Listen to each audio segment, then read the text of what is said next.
guys, that sucked. Goodness gracious. All right. Man, like always with this group, what a good fight there at the end. They competed their tails off, and there was no doubt in my mind. We got Justin LeBron up at the base loading 2 outs. That guy's about as clutch as it gets. I like our chances there. I told our group afterwards, I said, we're not going to hang our heads about anything. We had a good weekend. We played good today.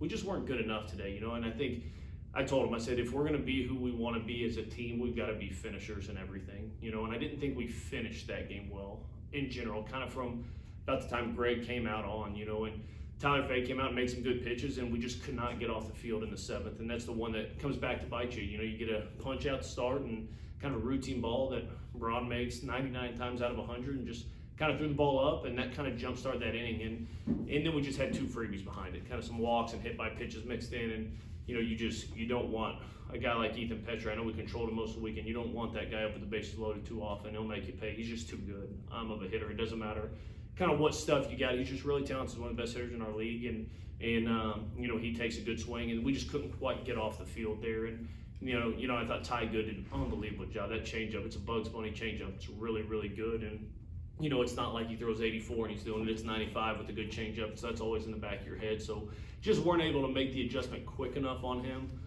But goodness gracious, the fight out of that group was awesome. The at-bats there in the 9th were awesome. There was no doubt in my mind Veach was going to hang a changeup. Trucks was going to send it out of here to walk it off, and we didn't. He walks, and we just had an unfortunate play there at the end, and something we work on a lot. But clearly, as coaches, we got to do a little bit better. I think we've had some stuff throughout this year where I feel like some base running stuff has kind of come back to bite us a little bit. And we'll clean that up. We'll go back to work at it on practice, but good weekend. Love these kids. Love these fights. We just weren't quite able to finish. Yeah. Coach, was there a specific message to the team going into the bottom of the 9th, or did you just kind of tell them to go do what they can do? Yeah, you were looking for some type of spark. It's just Good was throwing the baseball so well, and we couldn't get anything going on him. And you're just looking for something to start it, and I thought we did a good job. And then they go to Gainey there, and Gainey's good, man. That guy's coming into the weekend at a .6 ERA. That's a really good arm, and I thought we just had tough at bats, man. Starting with, I think Braun let us off that inning. I think it was with a hit, and it was just everybody kind of doing their jobs and competing through it. And man, I thought we had tough ABs at the end. And like I said, we got Gainey out of the game. They go to Veach. I loved our bats there. That's it's 95 with a plus changeup, and we had good at bats off him, and just unfortunate. It's tough to swallow when you kind of lose on that one. But that's not on TJ. That's a coaching thing we've got to get better with, and we'll do a better job this week. I told TJ, I said, don't you dare walk out of here hanging your head. Like, we didn't lose because you overran the base. We had plenty of things we could have done there. So we'll coach that better, and we'll get better on that spot, and hopefully next time be able to punch through and finish it. Yeah, and Greg Ferrone tied his season high in how long he's gone on an outing so far. Ben Hess yesterday had his longest outing of the season. What do you kind of have for the starting pitching and how they've progressed so far this year? Yeah, I thought that's what we need. When Ben Hess is in the game in the 6th inning, 7th inning, we're going to be in a good place. When Greg Ferrone's in the game in the 6th or 7th inning, we're going to be in a really good place, because it allows you, the longer those guys go, the more you're going to a fresh T-Fade there instead of a guy that pitched 2 days ago, and the more you're keeping those bullpen guys fresh. There's no secret. Guys second time out, they're usually not quite as sharp. There's some fatigue and some of that. So the deeper those guys go into the games, the more it lets us kind of use our bullpen weapons the way we would love to use them. So we're going to need that out of those guys. When we get there, when we hand them the ball, we expect them to be pitching deep into games. And both those guys did a great job giving us a chance to win this weekend. We were able to win one and just couldn't quite finish this one. Yeah. Other than that kind of into this game, what are you going to take from this loss in this series into the road game at Sanford and then the road series against Kentucky? Yeah, I think the one thing you see is winning on the road in this league is incredibly difficult. It's not only good teams, but you're playing against a crowd. You're playing in an unfamiliar environment. We'll go on the road again to Sanford. We got to play really good baseball on Tuesday. We'll turn our attention to Kentucky. They do some unique things. You look at kind of the first 3 teams we've played, it's a lot of controlling the strike zone and slug, and Kentucky can do some different things, man. They run a lot more, they use the short game a lot more, there's a lot more fake bunt stuff. It's just a different type of baseball than a lot of the teams playing this league. So we'll turn our attention there on Wednesday, but we'll enjoy Easter with our families tomorrow. And then we'll turn around on Monday and have a good practice, prepare to go on the road at Sanford and have a good game there. Coach, Gage Miller, 3 hits yesterday, 3 today. He's right there at the top of the order, not only hitting for power, which we know he can do, but he's also getting on base and making good contact in the zone. How do you think he's adjusted to the conference pitching? Yeah, he's been Gage is a walking barrel, you know. I mean, that guy can just really hit, and I love it because it's power. But I think you hit the nail on the head. It's not just slug. I mean, he gets the 2 strikes. He does a great job adjusting to stuff.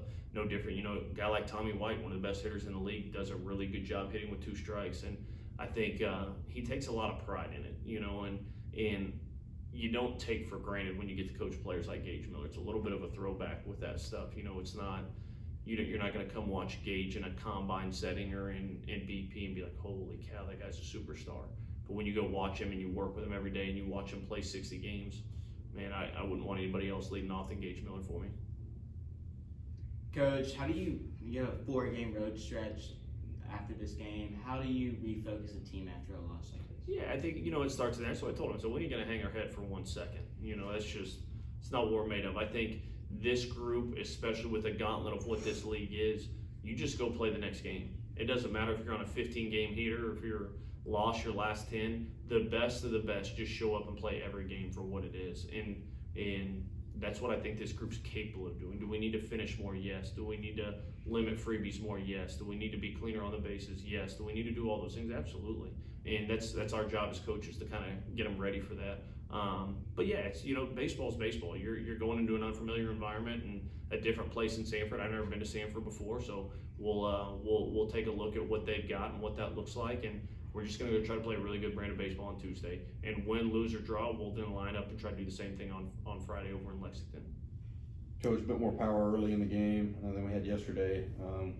And Will Hodo had a 2-homer game. What did you make of his approaches this afternoon? Just really good swings, just good at bats. You know, just some aggressive at bats. We talked to Doe a little bit early in the year. I thought his at bats were they weren't bad. They were just a little bit passive. You know, and you look at that second homer, he ran a first pitch heater out of there, and just getting aggressive in the strike zone is one thing we really wanted him to do. And I thought he did a great job of that. You know, all throughout, just good at bats, good stuff. Pitcher's a special kid, man. That guy's. I know that's only his second SEC start, but that's a real fastball and a real breaking ball. I mean, he was real good against Vandy last weekend, and we were able to get him out of the game, which is huge. But we kind of let good change momentum a little bit, you know. And that guy's this pitching staff that they run out at us is good. I mean, they bring good in pitching at a 1.9. They bring Gainey in throwing at a 0.6. There's a reason they come into this game with a barely over a 2 ERA. It's a really good pitching staff, and Good was able to give his team a chance, just like T-Fay's done for us a lot this year, just the way Heiberger's done for us.